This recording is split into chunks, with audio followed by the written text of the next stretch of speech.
Assalamualaikum warahmatullahi wabarakatuh. Allahumma sholli ala Sayyidina Muhammad wa ala ali Sayyidina Muhammad. Alhamdulillah pemirsa, salam jumpa kembali di program Kabar Petang edisi Senin 16 Agustus 2021 bersama saya Fauzi Ihsan Jabir. Selama beberapa menit ke depan kita akan membaca dan menelah berita paling menarik hari ini bersama narasumber yang berkompeten di bidangnya dan tentunya dalam sudut pandang Islam. Inilah Kabar Petang selengkapnya.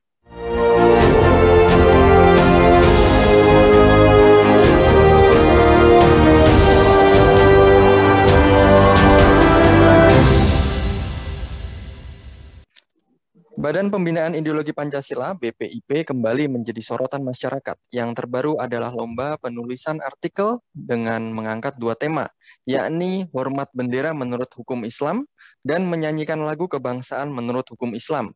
Alih-alih menarik simpati, tema penulisan artikel itu menuai kritik dan bahkan dorongan pembubaran lembaga dari sejumlah tokoh.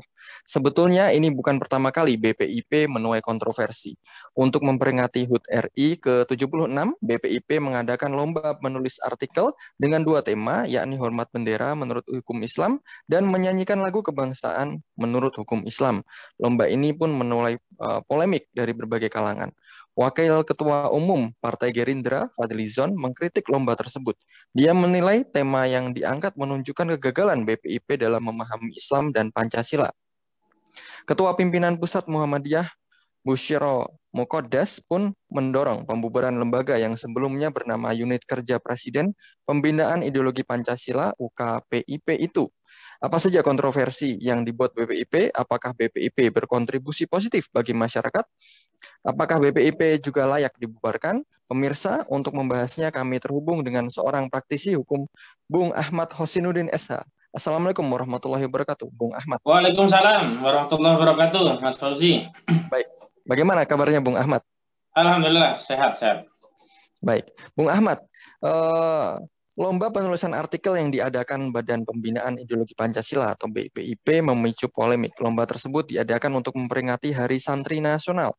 Ada dua tema yang diusung dalam lomba penulisan artikel ini, Bung, yaitu hormat bendera menurut hukum Islam dan menyanyikan lagu kebangsaan menurut hukum Islam. Bagaimana tanggapan Anda terkait ajang yang diselenggarakan BPIP baru-baru ini, Bung? Ya, ini adalah kali untuk yang kesekiannya BPIP bikin gaduh gitu loh. Kita sampai hari ini belum tahu apa sih prestasi dari BPIP yang dulu disebut dengan UKPPIP. Sampai hari ini kita juga tidak tahu kontribusi langsung BPIP bagi pembangunan ideologi atau paling tidak bagi kebaikan bangsa ini begitu. Namun ini kembali BPIP membuat kontroversi publik sehingga saya melihat tugas, peran, dan fungsi BPIP jika demikian itu tidak lebih dari pendesing ya atau buzzer begitu. Yang lalu kita masih ingat bagaimana BPIP menyatakan musuh terbesar Pancasila adalah agama dan kemudian dilanjutkan dengan salam Pancasila begitu. Yang kemudian alih-alih membuat marwah BPIP sebagai lembaga tinggi negara yang baru dibentuk itu menjadi dihormati masyarakat, tapi justru jatuh di mata masyarakat begitu karena memang apa yang disampaikan itu justru tidak mengkonfirmasi lembaga ini sebagai lembaga kumpulan para negarawan begitu, tapi justru kumpulan para pendesing. Dan saya memang mengkritik juga apa yang disampaikan oleh BPIP. Ini kan ide yang aneh.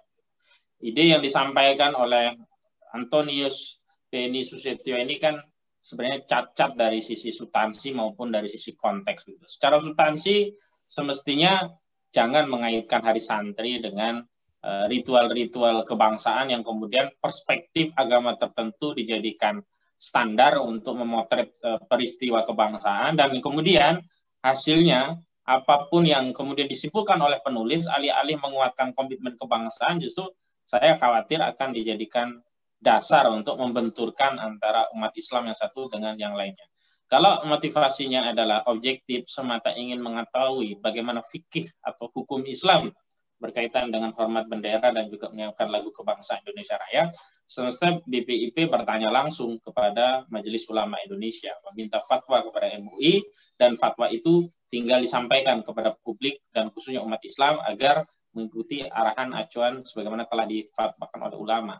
Ini BPIP menganggap bahwa urusan hukum dalam menghormati bendera dan juga lagu kebangsaan itu urusan remeh-temeh, urusan yang bisa diserahkan kepada penulis-penulis yang itu juga tidak memiliki segmentasi tertentu, tidak memiliki kualifikasi tertentu, sehingga siapapun bisa nulis sesuai dengan apa yang dia apa yang dia pikirkan, sehingga nanti legitimasi aspek syar'inya menjadi tidak jelas, dan justru saya khawatir hasil dari penulisan tadi justru dijadikan sarana untuk membenturkan elemen sesama umat Islam. Itu satu. Yang kedua, semestinya kalau kita bicara komitmen kebangsaan dan memang BPIP bertugas untuk itu, buat saja tema itu dan kemudian berikan satu ukuran objektif kepada seluruh agama untuk menilainya, bukan hanya Islam. Misalkan bagaimana hukum Katolik menghormati bendera dan bahasa lagu kebangsaan, bagaimana hukum Buddha, Hindu, Konghucu dalam menyikapi itu. Jangan kemudian didiskreditkan kepada Islam saja, seolah-olah yang bermasalah selama ini adalah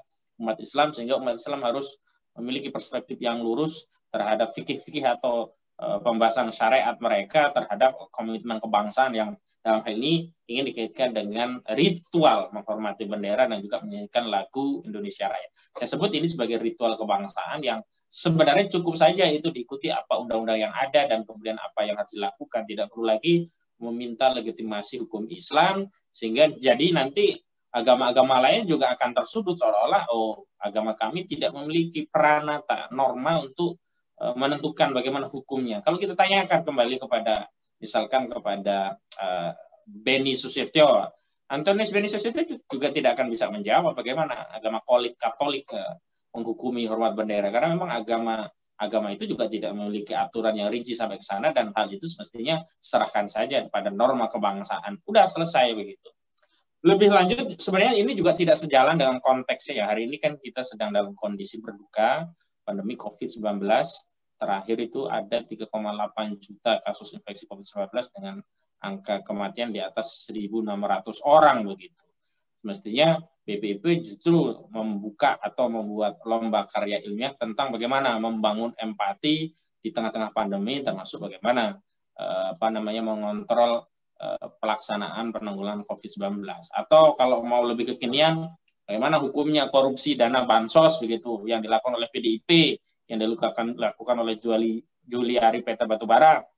Tidak perlu pakai hukum agama tertentu. Bagaimana perspektif hukum negara melihat orang yang mengkorupsi dana bantuan sosial di tengah pandemi, tapi tidak dihukum mati, tapi hanya dihukum penjara begitu. Misalkan begitu, kalau kita mau fair melihat konteks kebangsaan dan masalah yang dihadapi masyarakat.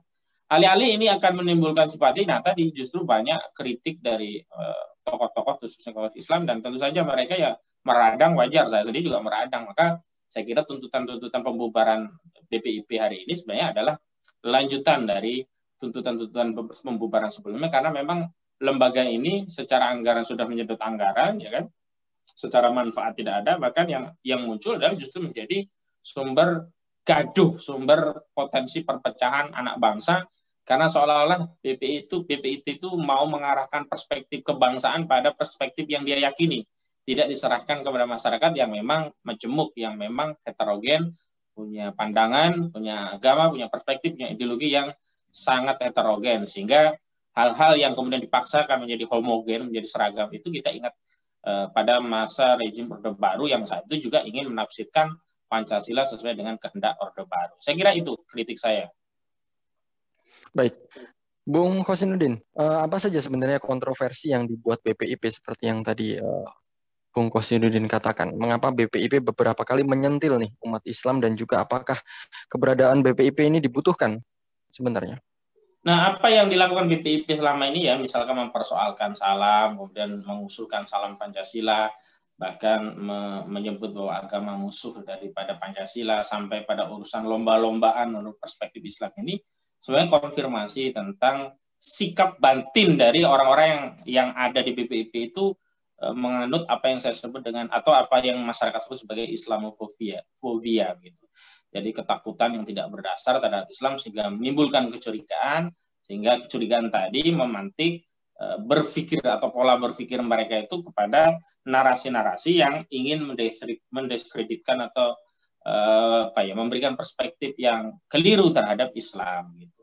Nah, semestinya kan tidak demikian. Kalau konsisten dengan apa nama badannya, jadi Badan Pembina Ideologi Pancasila, harusnya fokus pada pembinaannya, apakah ada yang keliru. Kita kembalikan saja ke sila-sila Pancasila, misalkan ketuhanan yang Maha Esa, apakah komunisme yang belum lama ini justru Pak PKC mendapat apresiasi dari Ketua Umum PDIP Megawati Soekarno Putri, apakah itu termasuk sejalan dengan komitmen kebangsaan yang berdasarkan Pancasila, yang sila pertamanya adalah Pancasila atau tidak. Nah, justru di situ BPIP punya tugas, fungsi, peran untuk meluruskan pandangan-pandangan yang keliru, apalagi kalau itu keluar dari konteks ideologi bangsa. Karena kita punya pengalaman pahit dengan komunisme, yakni dengan adanya pemberontakan Partai Komunis Indonesia, dan sudah ada tegas juga, ada TAP MPRS nomor Romawi 25 tahun 1966 yang tegas melarang ideologi Marxisme, Komunisme, dan Leninisme, termasuk larangan untuk berinteraksi dengan organisasi atau partai yang berhaluan komunis begitu. Ini yang lebih penting sebenarnya karena memang tegas. Yang kedua, kalau kita bicara masalah kemanusiaan yang adil dan beradab, misalnya hari ini ada pandemi COVID-19 begitu, ada korban yang saya sebutkan tadi di atas 1.600 orang meninggal dunia.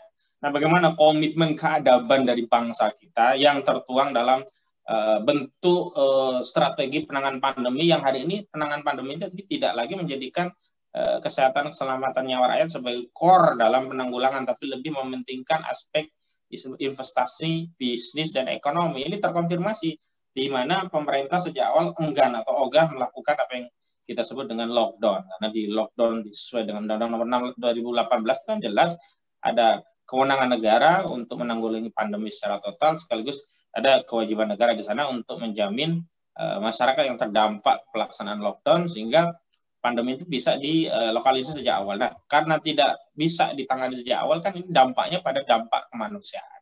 Dan kalau kita bicara komitmen persatuan kita, kan BPIP harusnya lebih bersikap dengan apa yang beredar misalkan kemarin tentang hoax yang beredar, yang kemudian hoax tadi justru dieksploitasi dengan narasi anti-Islam juga. Misalkan Adi Armando yang sudah terlalu jauh membuat framing terhadap ulama kita yang memberikan bantuan ke Palestina, berdalih adanya bantuan sebesar 2 triliun rupiah di Sumatera Selatan oleh Akiditio, tapi pada faktanya itu kan hoax gitu. Nah, harusnya BPIP bicara di sana untuk menyatukan komitmen persatuan kebangsaan dengan apa? Dengan melerai atau setidaknya menghimbau seluruh elemen anak bangsa agar tidak menjadikan fakta-fakta atau bahkan sesuatu yang belum terbukti fakta seperti hoax 2 triliun tadi untuk menjadi sarana saling mendiskreditkan anak bangsa berbasis keyakinan, suku, agama, dan ras antar agama, antar golongan tertentu.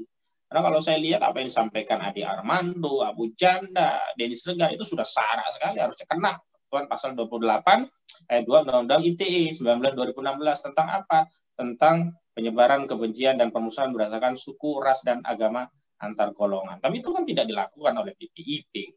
Dan kalau kita bicara komitmen kerakyatan, komitmen untuk selalu bermusyawarah. Hari ini kan kita ketahui kepemimpinan yang dipimpin oleh Saudara Joko Widodo justru mengkonfirmasi diktatorisme terhadap rakyatnya. Dikit-dikit rakyatnya kalau salah tangkap, hoax, tapi begitu penguasanya sesukanya. Nah, terakhir kan terkonfirmasi misalkan Presiden Joko Widodo justru melanggar protokol kesehatan dengan mengadakan pembagian sembako di daerah Terminal Grogol, Jakarta Barat, dan itu tentu saja memicu kerumunan yang selama ini oleh pemerintah diimbau agar tidak terjadi kerumunan. Nah, saya kira banyak hal, banyak soal yang bisa dikembangkan dalam rangka apa yang disebut oleh mereka sebagai menjaga komitmen berideologi Pancasila. Tapi jangan kemudian malah keluar dari tupoksinya, bahkan mengeluarkan narasi-narasi yang justru itu bisa memecah belah anak bangsa. Begitu. Baik, Bung Hosinuddin. Sebenarnya apa, Bung Hosinuddin, tujuan didirikannya BPIP ini, dan juga apakah selama ini memberikan kecemasan, kekhawatiran di tengah masyarakat, ataupun seperti halnya pernah mengeluarkan statement di mana agama dianggap sebagai musuh Pancasila? Bagaimana menurut Bung Hosinuddin? Saya kira motifnya tidak jauh beda dengan Soekarno pada masa Orde Lama atau Soeharto pada masa Orde Baru, yakni penguasa ingin punya tafsir tunggal terhadap Pancasila sehingga siapapun yang tidak sejalan dengan penguasa itu dianggap anti Pancasila. Nah, ini terkonfirmasi misalkan ketika ada kasus pencabutan BHP Hizbut Tahrir Indonesia.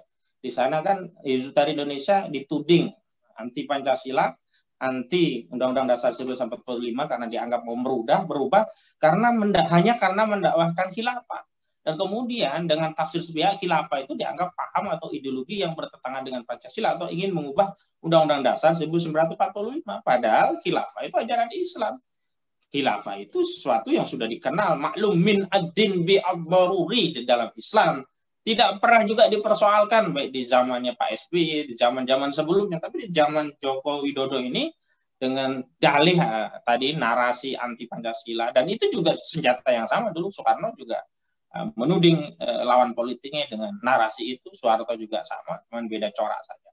Jadi kita bisa lihat bahwa motif dan tujuan politik di balik dibentuknya PBB adalah ingin menekan umat Islam agar tidak menjalankan aktivitas dakwah amar ma'ruf nahi munkar. Karena hari ini memang hanya umat Islam, hanya orang yang beragama Islam yang punya kewajiban dakwah amar ma'ruf yang selalu mengingatkan penguasa atas kezaliman, kemungkaran yang mereka lakukan. Kalau agama lain itu tidak punya doktrin amar ma'ruf nahi munkar. Orang Hindu, orang Buddha, orang Kristen, mau penguasa yang ngaco, nggak ada mereka perintah amar ma'ruf nahi munkar.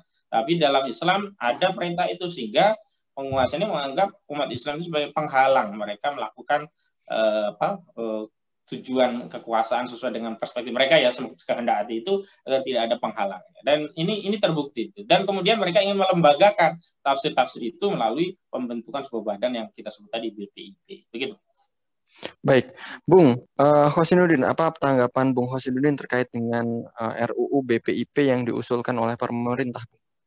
Ya, ini kan lagu lama kaset baru setelah undang-undang dulu HIP, haluan ideologi Pancasila ditolak. Nah, mereka putar balik, jadi lewat pintu depan nggak diterima, muter lewat belakang, dan kemudian mereka masukkan RUU BPIP dalam program legislasi nasional. Padahal sama saja substansinya. Kalau dulu itu dibuat relnya dulu, kalau sekarang langsung keretanya. Nah, hari ini mereka mau menguatkan peran daripada tafsir Pancasila sesuai dengan kehendak penguasa itu langsung melalui organnya, yakni BPIP tadi. Dan tentu saja ini menjadi dasar legitimasi bagi mereka untuk membuat klasifikasi. Oh, ini sesuai Pancasila, oh ini bertentangan dengan Pancasila, oh ini intoleran, oh ini anti NKRI, oh ini kemudian misalkan radikal dan sebagainya. Tapi mereka tidak pernah menjadikan objek di luar Islam sebagai sarana untuk diadili apakah sejalan dengan Pancasila atau tidak. Misalkan apakah korupsi Juliari Peter Batubara dari PDIP sesuai atau tidak dengan Pancasila, itu tidak akan pernah dimasukkan sebagai objek pengkajian BPIP tentang sejalan atau tidaknya dengan ideologi Pancasila. Paling yang diuprak-uprak itu umat Islam lagi celana cingkrang dulu, ya kan, masalah jenggot, masalah hafal Quran, masalah ya itu radikalisme dan seterusnya. Kan itu juga terkonfirmasi dengan keluarnya Perpres tentang RAN-PI, Rencana Aksi Nasional Penanggulangan Ekstremisme, yang merupakan pengejawantahan dari apa yang mereka sebut tadinya radikalisme. Dan radikalisme itu kan turunan dari war on terrorism. Dan kita ketahui bahwa narasi global war on terrorism yang digelorakan atau yang digaungkan Barat itu sejatinya adalah war on Islam. Baik, Bung Hosinuddin, terakhir dengan statement tadi dan juga penjelasan dari Bung Hosinuddin yang sudah kita dengarkan bersama, apakah layak dikatakan BPIP ini untuk dibubarkan, Bung? Iya, harusnya dibubarkan, tapi kayaknya nggak mungkin deh, karena penguasanya dari PDIP menghendaki itu. Jadi kalau mau membubarkan BPIP, ya bubarkan dulu PDIP. Tapi kalau mau membubarkan PDIP, ya nggak bisa juga, karena di dalam undang-undang partai politik itu yang punya wewenang untuk membubarkan partai politik adalah jaksa, sementara jaksanya dalam kendali presiden. Presidennya petugas partai PDIP. Jadi luar biasa. Tapi boleh saja kita suarakan bahwa memang ini harus dibubarkan. Walaupun terakhir tadi saya baca itu mereka keder juga, saya baca tadi sepintas BPIP membatalkan tema dari karya tulis tadi, katanya diubah dengan judul yang lain. Ya, tidak tahu apakah benar-benar diubah atau sekedar menghindari kritik publik. Yang jelas ya kita sebagai umat Islam harus terus bersuara. Ternyata suara-suara kita juga punya pengaruh, karena mereka ini kan punya kekuasaan. Kalau kita cuma punya suara, kalau kita punya suara aja tidak bersuara, bahaya. Saya kira usulan atau aspirasi atau bahkan tuntutan BPIP dibubarkan, saya sangat setuju, karena BPIP itu hanya lembaga yang membebani APBN, tidak jelas manfaatnya bagi rakyat, bahkan cenderung disalahgunakan untuk mengokohkan kekuasaan rejim sambil terus membungkam kritik, terutama kritik umat Islam yang berbasiskan atas dasar syariat Islam. Begitu. Baik, terima kasih Bung Ahmad Hosinuddin yang sudah membersamai kita di program Lembar Petang kali ini ya pemirsa. Semoga Anda mendapatkan banyak sekali manfaat dan bisa mendapatkan pelajaran di agenda kita. Dan sampai bertemu lagi di program selanjutnya di waktu yang sama dan juga di channel yang sama. Jangan lupa subscribe, like, dan juga komen. Dan juga share kepada teman-teman, kerabat, dan juga keluarganya agar bisa mendapatkan manfaat yang lebih besar lagi. Akhirnya, saya Fauzi Ihsan Jabir bersama kru yang bertugas mohon undur diri. Wassalamualaikum warahmatullahi wabarakatuh.